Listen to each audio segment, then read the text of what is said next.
The Cartier box sat on my desk like a promise, its deep red surface catching the morning light.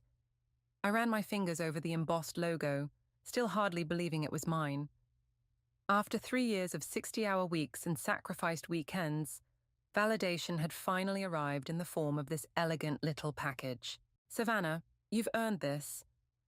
Ryland's words from yesterday's meeting still echoed in my head. The way he'd placed the box in front of me, that proud mentor's smile spreading across his face. "Your dedication to the Morrison project hasn't gone unnoticed." I lifted the lid again, though I'd already checked its contents a dozen times since yesterday. The bracelet gleamed against the cream-colored cushion, each diamond catching the light like a tiny star. It was exactly the kind of piece I'd always dreamed of owning, but could never justify buying for myself. My phone buzzed. Laura's name flashed across the screen. "Please tell me you haven't worn it yet," she said, before I could even say hello. "What? The bracelet?" "Yes, the bracelet. Don't put it on." Something in her voice made my stomach clench. "Why not? What's wrong?" "I need you to check something for me." Laura's words came fast, urgent. "Go to your email and search for any receipts from Cartier in the last week." "Laura, what are you— Just do it, please." I balanced the phone between my ear and shoulder, typing with suddenly unsteady fingers. The search results populated quickly. One email from 3 days ago. I clicked it open, and the world tilted sideways. The receipt showed the bracelet had been charged to my corporate card.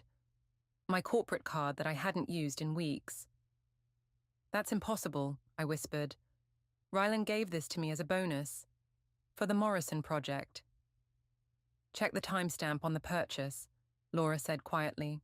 Tuesday, 9:47 p.m., the exact time I'd been presenting the Morrison findings to the board.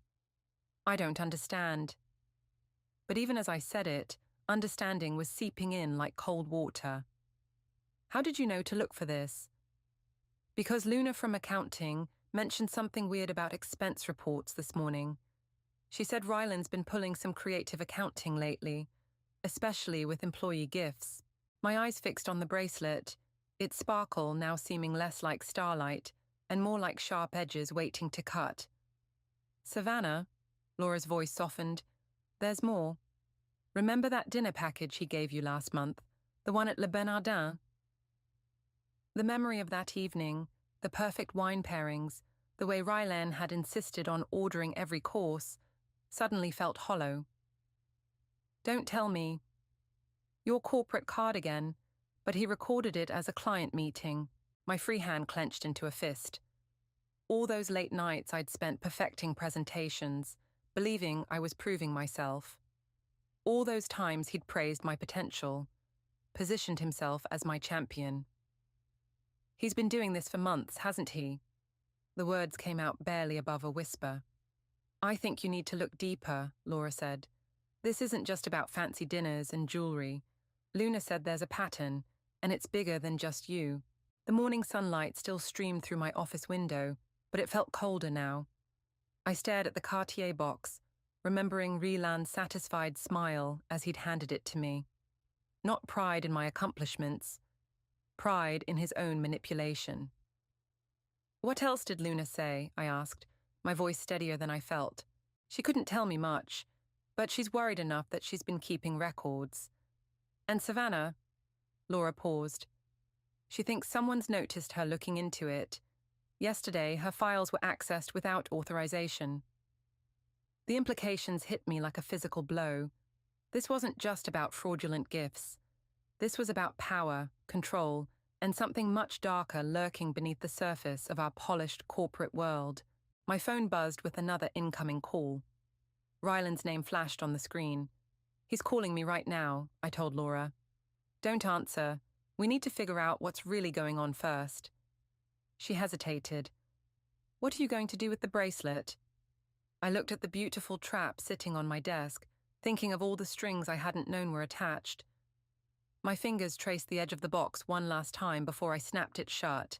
"I'm going to find out exactly what game he's playing," I said, "and then I'm going to make him wish he'd never tried to make me his pawn."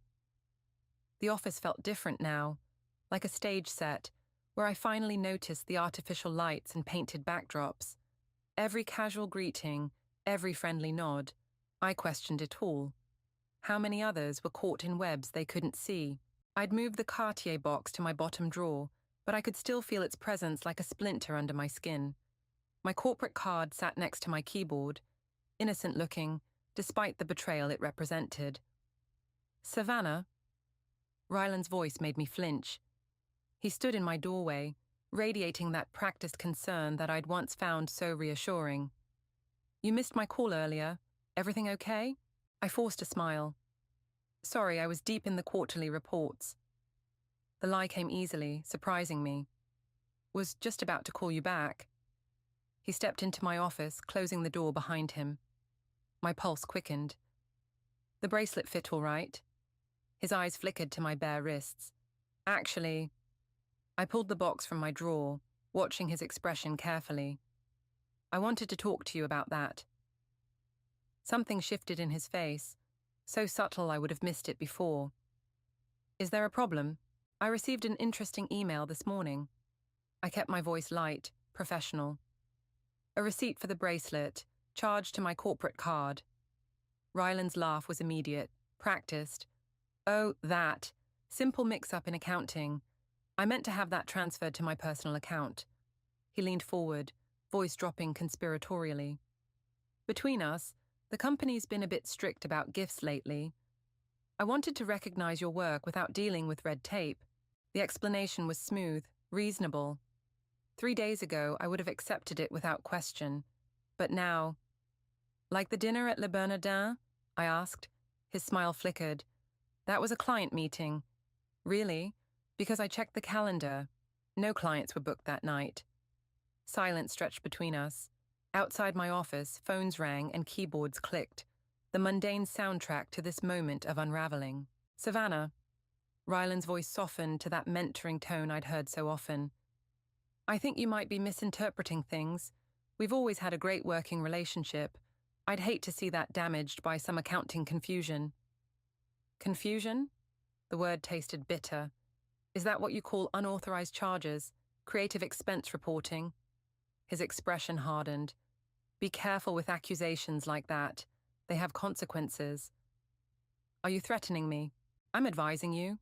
He straightened, authority replacing the friendly mentor mask. "You're talented, Savannah, real potential, but potential needs guidance, protection.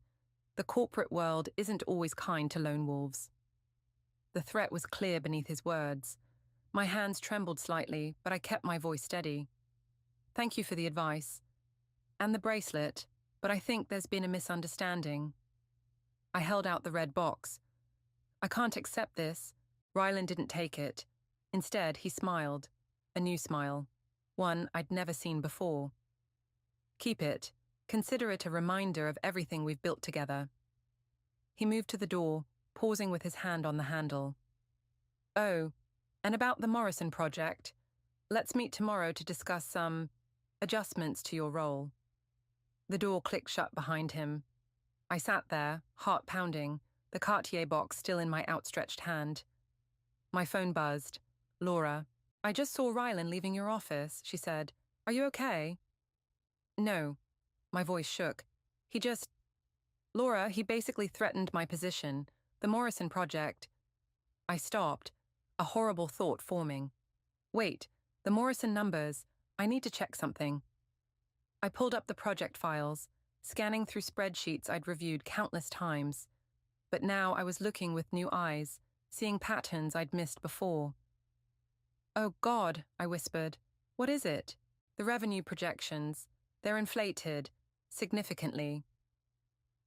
My fingers flew across the keyboard, checking more documents. "These client contracts. Laura, some of these signatures look wrong." "Are you saying, I think..." I swallowed hard. "I think I've been unknowingly presenting fraudulent data to the board. For months." Silence on the line. "He's not just stealing through expense reports," I said. "He's been using me to cover up something much bigger. And now that someone's asking questions..." "He's setting you up to take the fall," Laura finished. I stared at my computer screen, at the numbers that now seemed to mock me. All those late nights, that desperate need to prove myself, he'd used it all against me. Laura, I said, my voice hardening, I need everything Luna has, every record, every suspicious transaction, and I need it before my meeting with Ryland tomorrow. Savannah, that's dangerous. If he realizes, he already does. I looked at the Cartier box, his parting gift now feeling like a collar. But he doesn't realize one thing. What's that? I'm done being his perfect protégé. Rain drummed against the coffee shop window, matching my restless pulse. Luna sat across from me, her fingers nervously tracing the rim of her untouched latte. We'd chosen this spot 3 blocks from the office, far enough to avoid familiar faces, close enough to maintain plausible deniability. I shouldn't be showing you this, Luna said, sliding a USB drive across the table. But after what happened to Melissa last year, Melissa? The name struck a chord. The senior analyst who resigned. Resigned is a nice way of putting it. Luna's voice dropped lower. She started asking questions about irregular payments. 2 weeks later, she was called into a meeting about documentation discrepancies in her reports. They gave her a choice, resign or face an internal audit. My stomach clenched. And you think Rylan? I know he did, because I processed the paperwork. Shame colored her words. I've been keeping records ever since. But he's careful. Everything has just enough legitimacy to pass a cursory check. I pocketed the drive, hyper-aware of its weight. Thank you. I know this puts you at risk. Savannah? A familiar voice cut through the cafe's ambient noise. I turned to see Remington standing there, elegant in her charcoal suit despite the rain. I thought that was you. My pulse spiked. Remington was Ryland's right hand in most projects. Had she followed us? Rem, just grabbing coffee with Luna. I forced lightness into my voice.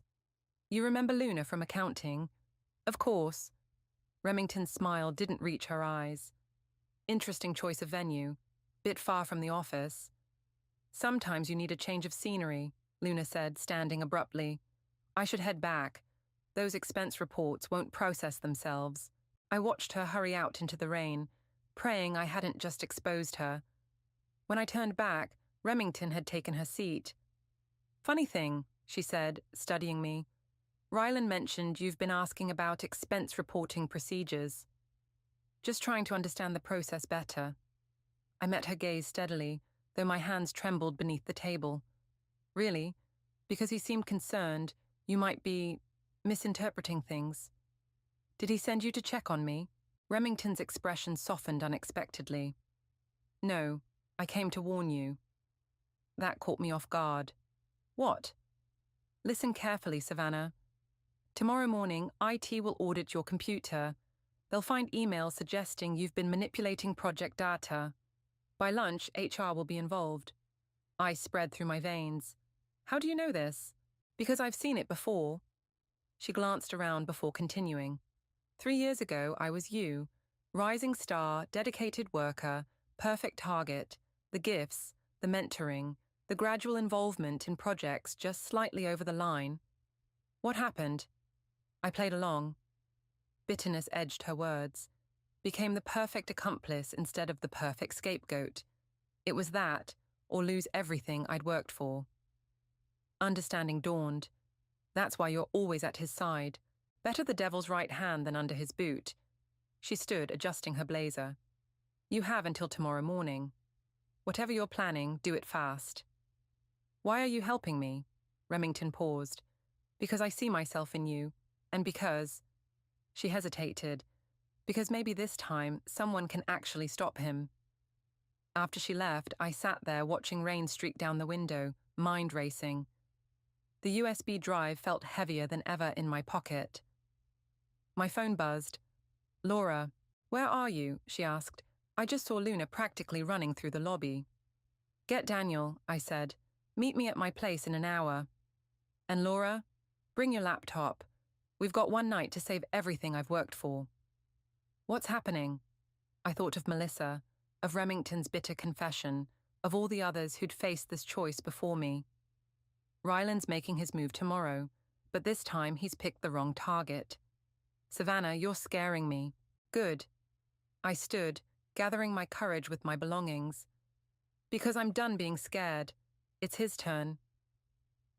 The rain had softened to a mist as I stepped outside. Somewhere in the building I'd called my professional home, a trap was being laid. Evidence planted, stories crafted, a narrative that would destroy everything I'd built. But Rylan had made one crucial mistake. He'd taught me too well, shown me exactly how to play this game. And now, with Luna's evidence and Remington's warning, I had something he didn't expect. I had nothing left to lose. My phone buzzed again, Rylan's name lighting up the screen. I declined the call, watching droplets race down the screen like tears. Tomorrow would change everything. The only question was, for whom? My living room had become a war room. Laura's laptop glowed beside mine on the coffee table, surrounded by empty coffee cups and takeout containers. Daniel paced behind us, his usual polished demeanor fraying at the edges. These numbers are worse than we thought, Laura said, scrolling through Luna's files. He's been cooking the books on at least 6 major projects. The Morrison deal is just the tip of the iceberg. But why risk it? Daniel stopped pacing. The company's doing well. The legitimate profits aren't enough for someone like Rylan, I finished, remembering his expensive suits, the luxury car, that vacation house he'd mentioned buying. He's been skimming for years, hiding it in inflated project costs and fake expenses. Using other people's corporate cards, Laura added, creating a paper trail that leads to everyone but him. My screen flickered with another incoming email from Rylan.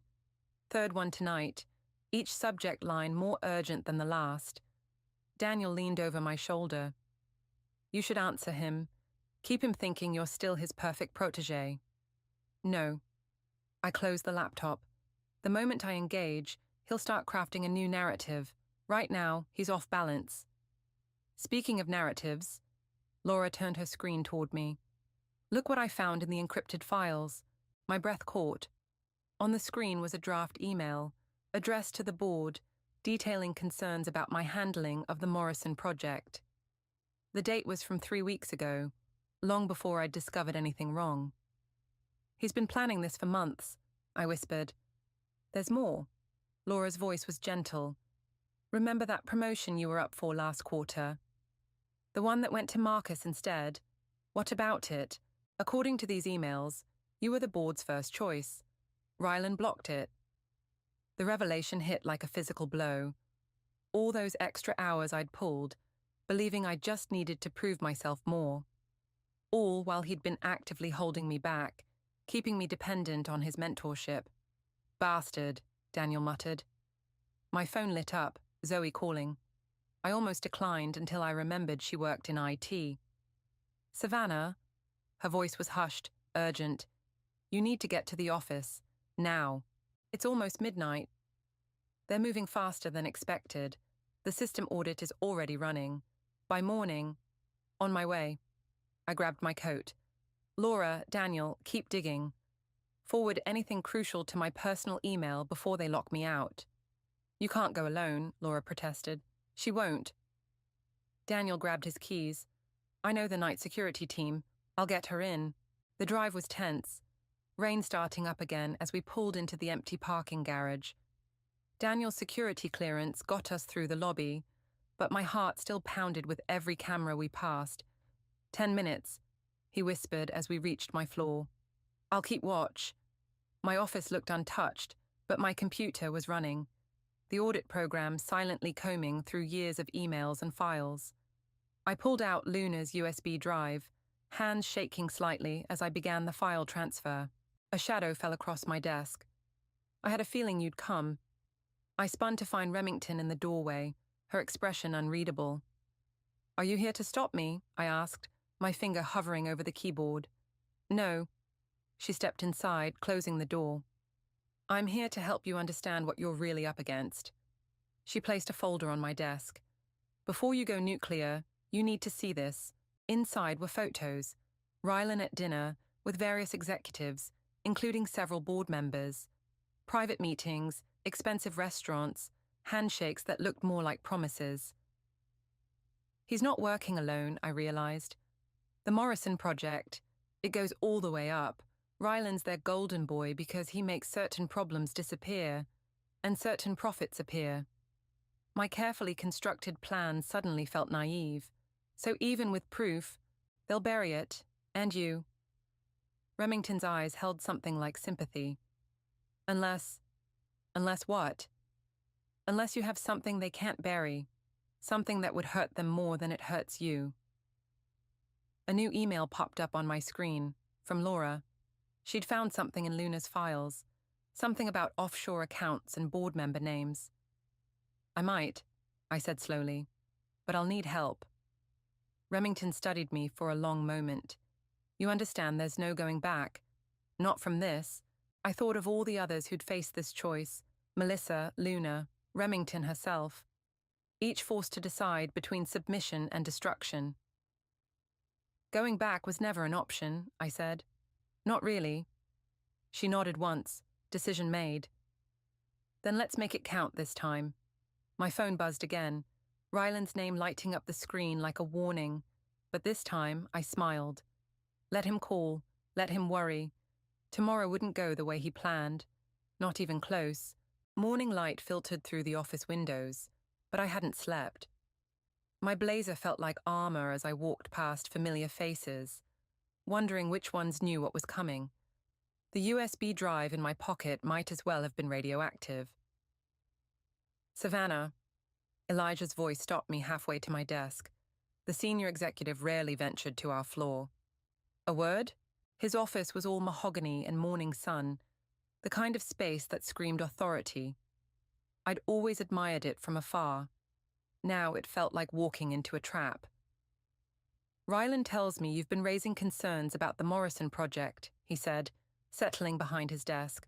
Just doing my due diligence. I kept my voice steady, professional. Some discrepancies caught my attention. Discrepancies. He smiled, but it didn't reach his eyes. You know, I remember when Ryland first recommended you for the project. She's perfect, he said. Dedicated, thorough, maybe too thorough for her own good. The implied threat hung in the air between us. Funny thing about thoroughness, I said. Sometimes you find things you weren't meant to see, like offshore accounts linked to board member emails. His smile vanished. Careful, Savannah. Some doors are better left closed. I agree. I pulled out my phone, showing him the email I'd drafted last night. That's why I copied everything I found to 3 separate secure locations. If anything happens to me, or my position, or anyone who helped me. I let the threat hang. Elijah's face hardened. You're playing a dangerous game. No, I'm ending one that's destroyed too many careers and lives already. I stood, heart pounding but voice firm. Check your email in an hour. You'll want to see what I found before the board meeting. I was shaking by the time I reached my office. Laura was waiting inside. You okay? She asked. You look like you've seen a ghost. Just threatened a senior executive. I collapsed into my chair. Either I just signed my death warrant or bought us the time we need. She closed the door. Daniel found something about Melissa, the analyst who resigned. She didn't just resign. She tried to report Ryland first, to Elijah. Ice spread through my veins. The same Elijah I just threatened. It gets worse. Laura's voice dropped.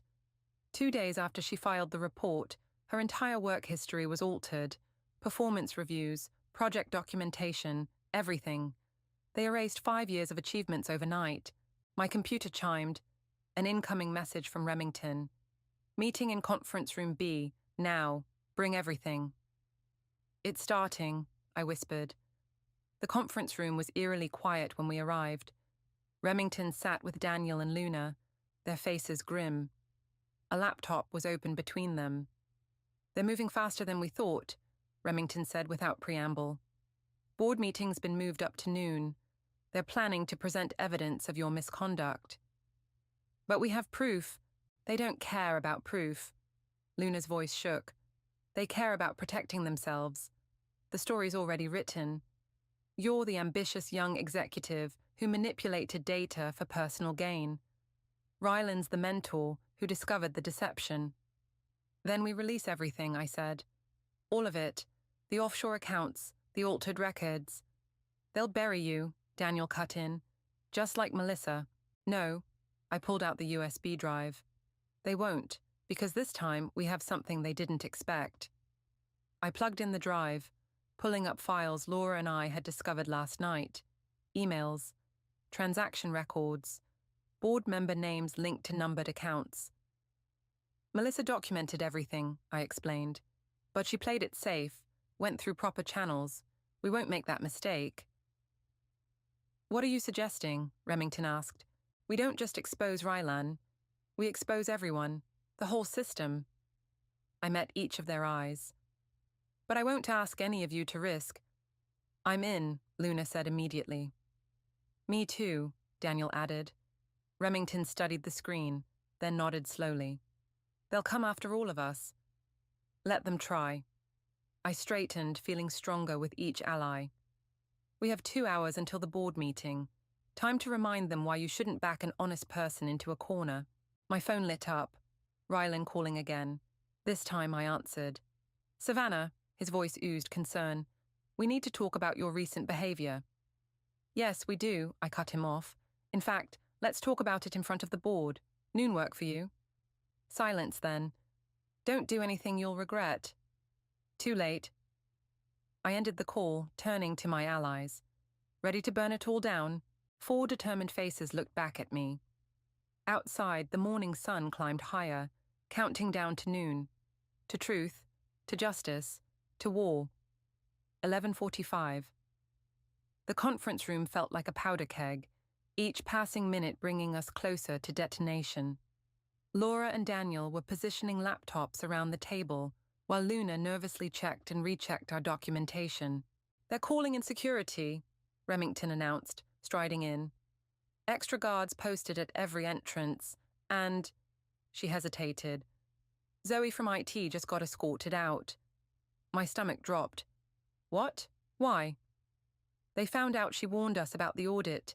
She's been suspended pending investigation. Another casualty, another life disrupted because of me. The weight of it all pressed down like a physical force. We can still stop, Luna whispered. Walk away. Maybe if we delete everything. It's too late for that. Daniel's voice was grim. They're already moving against us. If we back down now... The door opened. Rylan stood there, immaculate as always, flanked by 2 men I didn't recognize. Savannah. His smile was pure predator.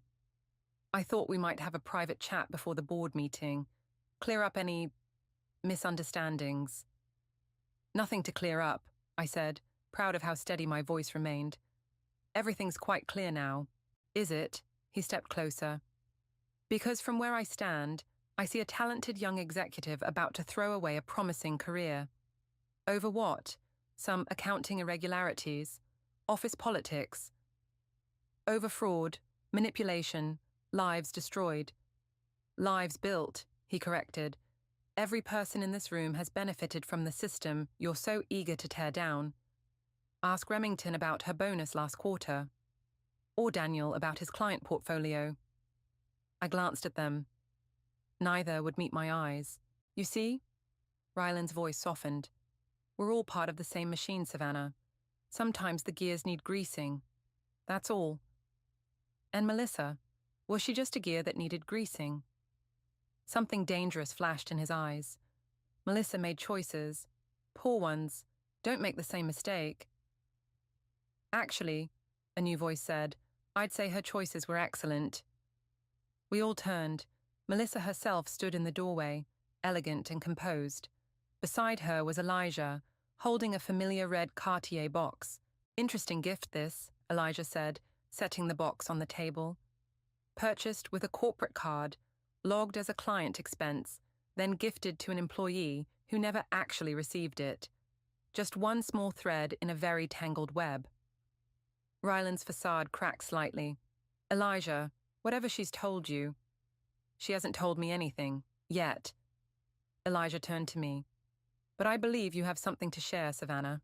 Understanding dawned. My earlier confrontation with Elijah hadn't been a threat, it had been an opportunity, a chance to prove I'd do what Melissa couldn't, stand my ground. "Everything's ready," I said, nodding to Laura. She began connecting the laptops to the conference room displays. Rylan moved suddenly, reaching for the nearest computer, but Daniel blocked his path. "Don't," Daniel warned. "It's over." "Nothing's over," Rylan snarled. "You really think they'll believe you over me? I built this department. I made all of you." "And now we're unmaking you," Melissa said quietly. The door opened again. Board members began filing in, their faces a mix of confusion and concern. I caught fragments of whispered conversations, something about emergency meetings, regulatory concerns, stock prices. "Last chance," Rylan said under his breath. "Walk away now. Keep your career. Stay, and I'll make sure you never work in this industry again." I thought of all the moments that had led here, the late nights, the praise, the careful grooming, the gifts that were really chains, the mentorship that was really manipulation. "You know what your mistake was?" I said, loud enough for everyone to hear. "You taught me too well, showed me exactly how the game is played." I turned to the assembled board. "Shall we begin?" Rylan's mask finally shattered. He lunged for me, but security, the same guards he'd called to intimidate us, caught his arms. "You have no idea what you're doing," he spat. "Actually," I picked up the Cartier box, placed it deliberately in front of him. "I know exactly what I'm doing. I'm returning your gift." Laura started the presentation. Numbers, emails, and transaction records filled the screens. The board members' faces shifted from confusion to shock to something darker. Rylan struggled against the guards. "This is all circumstantial." "The offshore accounts aren't," Melissa cut in. "Neither are the altered personnel records," added Luna. "Or the fraudulent client signatures," Daniel finished. I stood at the head of the table, surrounded by allies, not just colleagues anymore, but fellow survivors of Rylan's manipulation. "Now," I addressed the board, "let's talk about exactly how deep this corruption goes, because I promise you, this is just the beginning." The room fell silent except for the hum of electronics and Rylan's heavy breathing. Outside, the noon sun blazed through the windows, illuminating everything we'd kept in shadow for so long. It was time for light. The next 2 hours were a blur of revelations and denials. Board members shifted from dismissive to defensive to desperate as each layer of corruption emerged. Through it all, I remained standing, my voice steady, as I guided them through years of systematic fraud.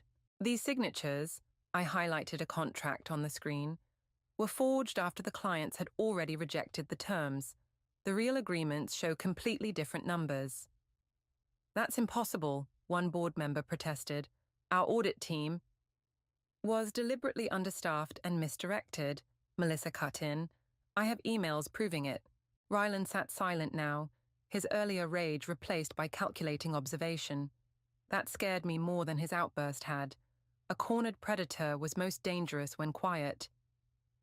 "Even if these allegations are true," another board member said, "going public would devastate shareholder value. Thousands of employees would suffer." "They're already suffering," Luna spoke up, her usual timidity gone. "Every person whose career was destroyed, every project manipulated, every client deceived, the damage is already done." "What do you want?" Elijah asked quietly. All eyes turned to me. The question hit harder than expected. What did I want? Revenge? Justice? The truth was both simpler and more complicated. "I want accountability," I said. "Real change, not just scapegoats and cover-ups. Starting with a full external audit and—" "I admit everything." Rylan's voice cut through the room like a blade. He stood slowly, straightening his tie.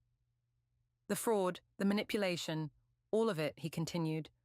"I acted alone, used my position to deceive everyone, including the board." My pulse quickened. This wasn't surrender. This was strategy. "These dedicated employees," he gestured to us, "discovered my schemes and bravely brought them to light.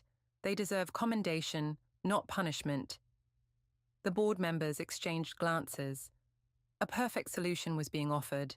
One villain, a clean narrative, minimal disruption. No, I said. Ryland's eyes narrowed.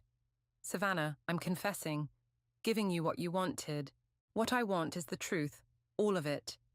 I turned to the board. He's offering himself as a sacrifice to protect the system that enabled him. But look at these authorization codes. Look at who signed off on the offshore transfers. Careful, one board member warned.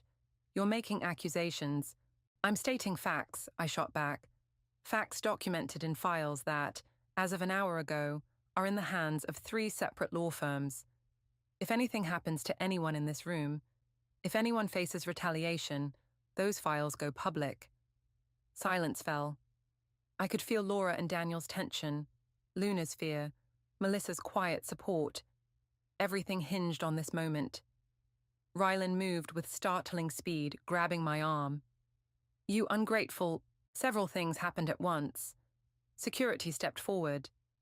Daniel moved to intervene, but it was Remington who reached us first, her hand closing around Ryland's wrist. Let her go, she said quietly, or I release the recordings. Recordings? Ryland's grip loosened. Of every private conversation in your office for the past year, including some very interesting calls with board members. She smiled coldly. You taught me too well, too. He released me, stepping back. For the first time, I saw real fear in his eyes. Here's what's going to happen. I addressed the room. A full investigation, external auditors, complete transparency. Anyone who cooperates gets consideration. Anyone who doesn't, I let the threat hang. You're destroying decades of work, Ryland said hoarsely. Everything we built was built on lies, I finished. And now we're going to rebuild it right. The board members were already on their phones, damage control instincts kicking in. But it was too late. The truth was out, documented, and distributed too widely to bury. Security, Elijah said quietly, please escort Mr. Gill to his office. He'll need to pack his things. As Ryland was led out, he paused beside me. I made you, he whispered. No, I replied. You tried to break me. There's a difference. The room slowly emptied until only our small group remained. Laura hugged me fiercely. Daniel clapped my shoulder. Luna looked like she might faint from relief. What happens now? Melissa asked. I looked around at these people who'd risked everything for truth, for justice, for each other. The morning sun had given way to afternoon shadows, but the air felt clearer somehow. Lighter. Now, I said, we fix what's broken, together. Remington picked up the Cartier box, that first symbol of manipulation that had started it all. Without a word, she dropped it in the trash, where it had always belonged. The evening sun painted long shadows across my office as I packed the last of my personal items. Not because I was leaving, quite the opposite. Tomorrow I'd move into a larger space on the executive floor, part of my new role leading the company's ethics and compliance overhaul. A soft knock drew my attention. Laura stood in the doorway, holding a familiar red box. Found this in the conference room trash, she said. Thought you might want it after all. I took the Cartier box, its weight different now. No longer a collar or a trap, just an expensive reminder. Actually, I said, I have a better idea. The women's shelter was quiet at this hour, just a few staff members at the front desk. The director, Sarah, greeted us warmly. Ms. Ellis, we weren't expecting you until next week's board meeting. This isn't an official visit. I handed her the box. Consider it a donation. Should cover a few months of operational costs. Sarah's eyes widened as she opened it. This is... Are you sure? Very, I smiled. Sometimes the best way to heal is to turn something painful into something good. Walking back to my car, Laura linked her arm through mine. You know, when this all started, I was terrified for you. Now I'm just proud. It's not over yet, I reminded her. The external auditors are still digging. There will be more revelations, more resistance. But not alone this time. She was right. My phone buzzed with updates from our newly formed oversight committee. Daniel had uncovered 3 more suspicious projects. Luna was reconstructing years of altered records. Melissa was developing new compliance protocols. Even Remington, despite her past compromises, was proving invaluable in identifying vulnerable points in the system. Another message popped up, from Elijah. Board approved your proposal. Full immunity for whistleblowers. It's official.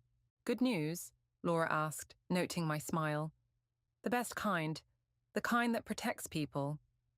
Back in the parking garage, I spotted a familiar luxury car, Ryland's, still in his reserved spot. Tomorrow it would be gone, along with all the other trappings of his carefully constructed facade. You never told me, Laura said as we reached my car. That night when you found the receipt, did you know then what you were starting? I thought back to that moment, the first crack in my perfect mentor's mask. No, I just knew I couldn't be part of the lie anymore. Even if it cost you everything. Some prices are worth paying. I unlocked my car, then paused. Though I never expected to gain more than I lost, Laura hugged me goodbye, heading to her own car. Alone, I sat in the gathering darkness, thinking of all the moments that had led here, the gifts that were really tests, the praise that was really poison, the choices that seemed impossible until they were made. My phone lit up one last time, an unknown number. Hello? Savannah? Ryland's voice stripped of its usual polish.